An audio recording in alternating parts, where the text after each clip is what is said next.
Lecture में हम जो डील्स करने वाले हैं वो नेचर ऑफ इलेक्ट्रिसिटी के बारे में सबसे पहले देखते हैं। नेचर ऑफ इलेक्ट्रिसिटी क्या होती है?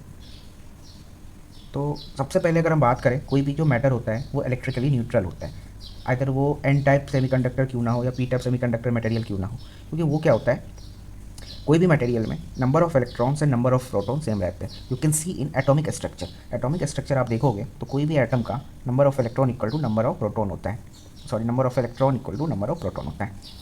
तो वो इलेक्ट्रिकली न्यूट्रल होता है जब तक कि हम उसके ऊपर चार्ज इंड्यूस ना करें। तो अभी फिर देखते हैं नेक्स्ट, कोई भी अगर बॉडी न्यूट्रल नहीं होती है, अगर हम उसमें चार्ज डेवलप करते हैं तो उसको कौन कौन से तरीके से कर सकते हैं। आइदर हम फ्रिक्शन से कर सकते हैं या कॉन्टैक्ट से कर सकते हैं या फिर इलेक्ट्रोस्टैटिक इंडक्शन से कर सकते हैं। इसके बारे में हम काफ़ी डिटेल में पढ़ने वाले हैं इलेक्ट्रोस्टैटिक्स में। नेक्स्ट हम देखते हैं कि अगर कोई भी बॉडी जो है, कोई भी मटेरियल है, वो नेगेटिव चार्ज उसमें डेवलप कब होगा, जब उसमें हम एक एक्स्ट्रा इलेक्ट्रॉन उसमें अगर हम डाल दें, या number of electron is more than number of proton, and opposite होगा पॉजिटिव चार्ज के लिए जब उसमें हम एक्स्ट्रा प्रोटॉन डालेंगे। ठीक है, तो यहाँ से जानने से पहले हमें ये जानना जरूरी है कि चार्ज क्या होता है। चार्ज अगर हम बात करें, चार्ज कोई भी बॉडी में तब डेवलप होती है, जैसा हमने पहले बात किया, कि अगर उसमें नंबर ऑफ इलेक्ट्रॉन और नंबर ऑफ प्रोटॉन का जो टोटल क्वांटिटी है या जो भी है वो इक्वल ना है। ठीक है, उसे हम चार्ज कहते हैं, जिसका ऐसा यूनिट जो है कूलम होता है। ठीक है, और अगर हम बात करें एक कूलम चार्ज, अगर हम एक कूलम चार्ज लेते हैं तो उसमें कुछ ना कुछ इलेक्ट्रॉन्स होते हैं, तो उसका नंबर कितना होता है 625 इंटू 10⁻16 या फिर 6.25 इंटू 10⁻18, या फिर आप इसको अलग अलग वे में डिराइव कर सकते हो। तो डोंट कंफ्यूज विथ 625 एंड 6.25। अगर हम एक इलेक्ट्रॉन के ऊपर चार्ज को करें तो उसके लिए हमें क्या करना पड़ेगा, इसको 1/6.25 से डिवाइड करेंगे तो -1.6 इंटू 10⁻19 कूलम। अगर हम यहाँ पे हमने कंसिडर किया है इलेक्ट्रॉन को, इसलिए हमने यहाँ पे नेगेटिव लिया है। अगर ये हमारा प्रोटॉन रहता तो हम वहाँ पे पॉजिटिव ले रहे होते। यहाँ पे हम कुछ कुछ चीज़ें, बेसिक चीज़ें देख लेते हैं जो हमारे सब एटॉमिक पार्टिकल है, इलेक्ट्रॉन और प्रोटॉन और न्यूट्रॉन। इसके बारे में, इसका सिंबल आप लोग देख सकते हैं, इसका आप स्नैप ले सकते हो। प्रोटॉन को हम पी से करते हैं, न्यूट्रॉन को एन से करते हैं। अगर हम मास की बात करें केजी में, सॉरी ये ऊपर जाना चाहिए था, केजी में अगर हम बात करें तो 9.1 इंटू 10⁻31। सिमिलरली प्रोटॉन और न्यूट्रॉन का जो मास होता है ये अप्रॉक्सीमेट सेम होता है। आप इसको लेस्ट सिग्निफिकेंट डिजिट तक के देख सकते हैं। ठीक है, न्यूट्रॉन जो है मार्जिनली ज़्यादा रहता है। ठीक है, अगर हम रिलेटिव मास की बात करें तो प्रोटॉन का जो रिलेटिव मास है 1836 या अप्रोक्सीमेट 1840 भी आप इसको बोल सकते हो। एंड रिलेटिव चार्ज जो है नेगेटिव रहता है इलेक्ट्रॉन पे एंड पॉजिटिव रहता है प्रोटॉन पे। अब हम इसकी लोकेशन की बात करते हैं। अगर हम लोकेशन की बात करें तो जो न्यूक्लियस है, न्यूक्लियस में प्रोटॉन और न्यूट्रॉन रहते हैं, ये आप देख सकते हैं पॉजिटिव चार्ज, और ऑर्बिट में उसके अराउंड जो है यहाँ पे इलेक्ट्रॉन जो है घूम रहे होते हैं। ठीक है, अब नेक्स्ट आते हैं हम इलेक्ट्रिक करंट। अब इलेक्ट्रिक करंट क्या होता है इसके बारे में देखते हैं। इलेक्ट्रिक करंट जो है ये एक डायरेक्टेड है, जहाँ इलेक्ट्रॉन, फ्री इलेक्ट्रॉन जब हमारा फ्लो होता है या फिर जब हमारा चार्ज का फ्लो होता है, एक्चुअली फ्लो नहीं होता है, यहाँ पे हम डिस्कस करेंगे आगे जब हम सेमीकंडक्टर फिजिक्स पढ़ेंगे तो किस तरीके से करंट कंडक्शन होता है। तो जब भी फ्री इलेक्ट्रॉन फ्लो होता है ना कोई मेटेलिक कंडक्टर, खास कंडक्टर में, तो उसको हम इलेक्ट्रिक करंट कहते हैं। अब ये फ्री इलेक्ट्रॉन क्या होता है, ये बहुत इंपॉर्टेंट है। फ्री इलेक्ट्रॉन होता है कि आप जानते होंगे कि वैलेंस इलेक्ट्रॉन रहता है हर एक एटम का। अगर वैलेंस इलेक्ट्रॉन लूजली अटैच रहता है न्यूक्लियस से तो उसको हम फ्री इलेक्ट्रॉन कहते हैं।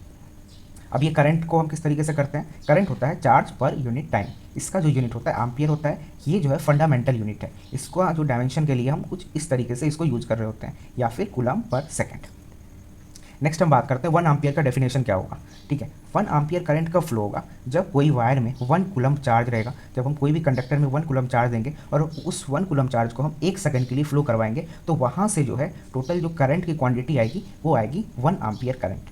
ठीक है, अगर हम इसको बात करें अदर लैंग्वेज में तो मैं बोल सकता हूँ कि 1 कूलम चार्ज जब 1 सेकंड के लिए फ्लो होती है, मतलब कि 625 इंटू 10⁻16 इलेक्ट्रॉन जब 1 सेकंड फ्लो होगी, 1 सेकंड के लिए जब फ्लो होगी कोई भी कंडक्टर से, तो उसको हम इलेक्ट्रिक करंट ऑफ 1 एम्पियर कहेंगे। ठीक है, तो अभी हम बात करते हैं कुछ क्वेश्चंस का। ये तो बेसिक सा था डेफिनेशन, तो इसके ऊपर हम क्वेश्चंस देखते हैं किस किस टाइप के फ्रेम होते हैं, वो क्वेश्चन को अभी हम डिस्कस करते हैं। How much current is flowing in a circuit where 1.27 into 10⁻15 electrons move past a given point in 100 millisecond। तो यहाँ पे हमारे पास सबसे पहले देखते हैं हमारे पास गिवन डेटा क्या क्या दिया गया है। सबसे पहले हमारे पास नंबर ऑफ इलेक्ट्रॉन दिया गया है। नंबर ऑफ इलेक्ट्रॉन कितना है 1.27 इंटू 10⁻15। हमें पता है कि एक इलेक्ट्रॉन पे कितना चार्ज होता है, वो होता है -1.6 इंटू 10⁻19 कूलम। ठीक है, तो हमारे पास अगर हम टोटल अगर चार्ज के बारे में बात करें तो Q equal to -1.6 into 10⁻19 into 1.27 into 10⁻15 coulomb हमारे पास चार्ज हो गया। और हमारे पास जो टाइम है वो गिवन है 100 मिली सेकेंड। तो इसको मैं कर सकता हूँ 100 इंटू 10⁻³ सेकेंड। तो मैं इसको कर सकता हूँ 0.1 सेकेंड। बस अब हमें क्या करना है, यहाँ पे निकालना है current I equal to Q upon t. जब हम यहाँ पे पुट करेंगे तो ये हो जाएगा 1.6, मैं अभी नेगेटिव पार्ट को छोड़ रहा हूँ, इंटू 1.27। ठीक है, अगर मैं बात करूँ ये दोनों को अगर मैं इक्वेट करने के लिए जाऊँ तो -19 इंटू 15 कितना हो जाएगा, 10⁻⁻⁴ अपॉन 0.1। इसको जब हम सॉल्व करते हैं तो हमारा ये यहाँ पे करंट निकल जाएगा। तो नेक्स्ट क्वेश्चन पे आते हैं। नेक्स्ट क्वेश्चन है how much charge represented by 400 electron. Simple सी बात है, हमारे पास n जो है जैसे यहाँ पे दिया हुआ था उसी तरीके से हमारे पास नंबर ऑफ इलेक्ट्रॉन n दिया है 4600। हमारे पास हमें पता है चार्ज ऑन ईच इलेक्ट्रॉन कितना होता है, -1.6 इंटू 10⁻⁻19 कूलम। तो हम यहाँ से टोटल चार्ज निकाल सकते हैं Q equal to n into e. तो 4600 इंटू 1.6 इंटू 10⁻⁻19 कूलम इलेक्ट्रॉन की चार्ज यहाँ पे हमें निकल जाएगी। ठीक है, तो फिर नेक्स्ट क्वेश्चन की ओर हम बढ़ते हैं। नेक्स्ट क्वेश्चन है, ये काफ़ी इंटरेस्टिंग सा है, जो कि यहाँ पे पहले हम क्वेश्चन को पढ़ लेते हैं। Total charge entering a terminal is given by Q equal to 5t sine 4πt millicoulomb, then calculate current at t equal to 0.5 second. अगर हम यहाँ पे बात करें, यहाँ पे हमारे पास जो चार्ज है ये टाइम के अकॉर्डिंग वेरी हो रहा है, तो हमें सबसे पहले यहाँ पे क्या निकालना पड़ेगा, I। तो यहाँ पे हम यूज़ करेंगे I इक्वल टू dq/dt। हमारे पास Q यहाँ पे कितना दिया हुआ है, Q दिया हुआ है 5t साइन 4πt मिलीकूलम। ठीक है, इसको हम बाद में कंसिडर करेंगे। सबसे पहले हम क्या करते हैं, इसका डेरिवेटिव कर लेते हैं।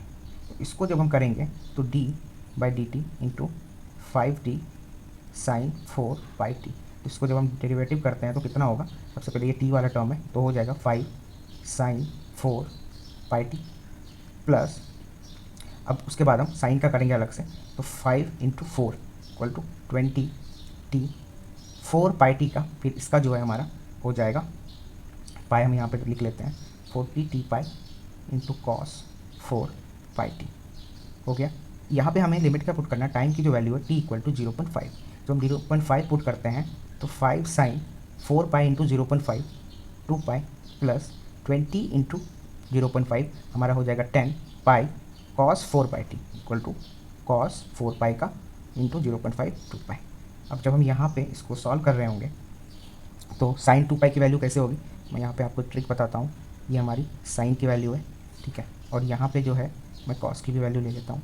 कॉस जो है साइन से लीड करता है 90 डिग्री, तो ये जो है कॉस की वैल्यू है। ठीक है, तो साइन 2π 0π 2π, तो इसकी वैल्यू हमें 0 हो जाएगी 5 इंटू 0 प्लस कॉस की वैल्यू अगर हम बात करें 10π, तो 2π पे जो हमारी कॉस की वैल्यू आ रही है वो मैक्सिमम आ रही है, तो इंटू 1। तो हमारे पास हो जाएगा 5 plus 10π, sorry 0 plus 10π equal to 10 into 3.14 equal to 31.4। अब यहाँ पे हमारा एम्पियर होगा कि मिली एम्पियर होगा, क्योंकि हमें यहाँ पे मिली में दिया हुआ था, चार्ज का वैल्यू दी गई थी, तो मिली एम्पियर। देन नेक्स्ट और एक हम इंटरेस्टिंग सा क्वेश्चन की ओर चलते हैं। ठीक है, तो ये जो हमारा क्वेश्चन है यहाँ पे दिया गया है कि find total charge between t equal to 1 to t equal to 2 if I equal to 3t² minus t। तो ये क्वेश्चन में हमारे पास करंट दिया हुआ है, हमें चार्ज की वैल्यू फाइंड करनी है। तो इसको हम किस तरीके से फाइंड करते हैं ये देखते हैं। हमने यहाँ पे एक फॉर्मूला देखा था I equal to dq/dt, I equal to dq/dt। इसको मैं यहाँ पे लिख सकता हूँ dq equal to I into dt। अगर हम इंटीग्रेट करते हैं दोनों साइड तो dq equal to I dt। इसके बाद जो है dq का जो इंटीग्रेशन है हमारा q हो जाएगा q equal to I into dt। तो हमारे पास I की वैल्यू कितनी दी गई है, I equal to 3t² minus t, 3t² minus t into d t. और हमें यहाँ पे पूछा गया है total charge between time equal to 1 second to time equal to 2 second. तो मैं यहाँ पे लिमिट पुट कर देता हूँ 1 to 2। तो ये हमारा हो जाता है 3t² का n+1, तो 3t³ अपॉन 3 माइनस t का t²/2। अब हम यहाँ पे इसको इक्वेट कर देते हैं 1 से 2 तक। अगर ये 3 तो कैंसिल हो जाएगा हमारा, तो tq का वैल्यू आ जाएगा, सबसे पहले हम 2 पुट करते हैं 8 माइनस 4/2 माइनस जो रहेगा 1 को हम अगर करेंगे 1 माइनस 1/2। इसको जब हम सॉल्व करते हैं 6 हो जाएगा, 6 माइनस 1 माइनस 1.2 0.5 या 1/2 इक्वल टू 5.5 कूलम। तो नेक्स्ट क्वेश्चन की ओर हम अभी मूव करते हैं। तो अभी एक क्वेश्चन है जो कि आप लोग इसको खुद से कीजिए और कमेंट में हमें बताइए कि आपका आंसर क्या आ रहा है। यहाँ पे the current in a conductor very with time t as I equal to 2t plus 3t square ampere where I is in ampere and t is in second. The electric charge flowing through a section of conductor from t equal to 2 second to t equal to 3 second. काफ़ी interesting सा question है, इसको try करते हैं।